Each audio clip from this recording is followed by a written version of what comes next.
क्या कभी आपके साथ भी ऐसा हुआ है कि आपने अपने ही शरीर के किसी अंग को अपना मानने से इनकार कर दिया हो? तो हुआ ये कि जब मेरे पैरों को कल किस कठोर परत रूपी बेड़ियों से आज़ाद किया गया, तो इसकी जो हालत थी ना, उसको देखकर तो मुझे बस यही बोलने का मन किया था कि भाई ये मेरा पैर नहीं है। लेकिन उसके बदले में हुआ ये कि जब मैंने चलने की कोशिश की तो पैर ने खुद ही बोल दिया कि लो बेटा, अब तो मैं खुद ही तुम्हारे पैर का हिस्सा नहीं हूँ।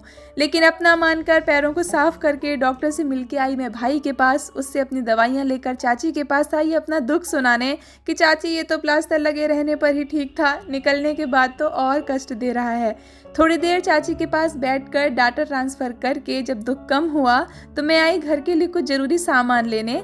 लेकिन हम लड़कियां दुकान में जाएं और 4 ज़रूरी सामान के साथ 8 गैर ज़रूरी सामान जो कि सिर्फ शौक के लिए होता है वो लिए बिना लौट जाएं, तो हमारे दिल को फिर चैन कैसे आएगा। लेकिन बात यह है कि देखो, ज़रूरी सामान के लिए तो पैसे घर वाले भी दे देते हैं, लेकिन शौक पूरे करने के लिए तो देखो खुद ही कमाना पड़ता है। इसलिए पिछले 2 महीने से जब मैं बेड रेस्ट पे चली गई थी और अपनी वीडियोस का काम भी नहीं कर पा रही थी, तब अपने खाली दिमाग को शैतान का घर बनने से बचाने के लिए और सेल्फ डिपेंडेंट बने रहने के लिए मैंने ज्वाइन किया था वर्क फ्रॉम होम, वो भी एक गवर्नमेंट सर्टिफाइड प्लेटफॉर्म के साथ, जहां से हम अपने स्किल का यूज़ करके जनरेट कर सकते हैं 20 से 30 हज़ार की इनकम हर महीने।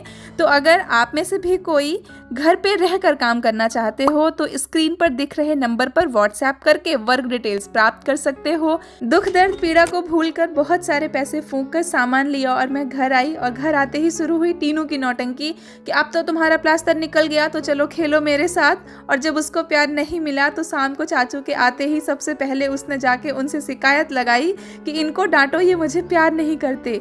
फिर जब चाचू मम्मी से मिलकर चले गए तो मम्मी ने बोला अब तुम अपनी पैर की सेवा में लगो। तो गर्म पानी में फिटकरी और सेंधा नमक डाल के जब उसमें पैर को डुबाया तब कहीं जाके आराम आया।